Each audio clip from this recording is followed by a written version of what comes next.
Iran's leaders are reacting with anger this morning to President Trump's decision to withdraw the U.S. from a landmark nuclear deal. Lawmakers in Iran's parliament burned a paper American flag and they chanted "Death to America."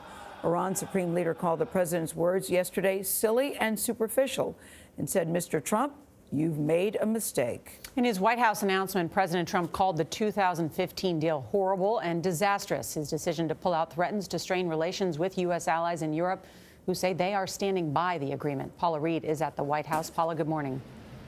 Good morning. Iran says it will remain in the deal along with our European allies who have expressed regret over this announcement. The U.S. will impose strict sanctions and even consider new penalties. The United States no longer makes empty threats. President Trump followed through on his long-held campaign promise to pull out of the accord, saying Iran's pledge to cease development of a nuclear weapon was a lie. In just a short period of time, the world's leading state sponsor of terror will be on the cusp of acquiring the world's most dangerous weapons. The 2015 deal froze Iran's nuclear program in exchange for lifting punitive sanctions against Tehran.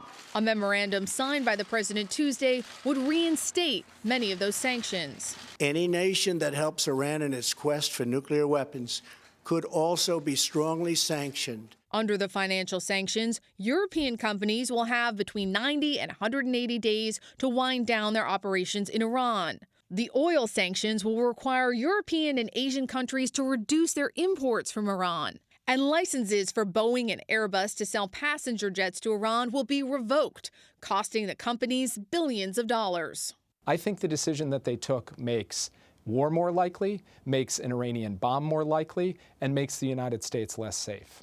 Jake Sullivan, who helped craft the agreement under President Obama, believes the Trump administration is trying to destabilize the regime. What I'm worried about is the ultimate goal here is actually some form of regime change.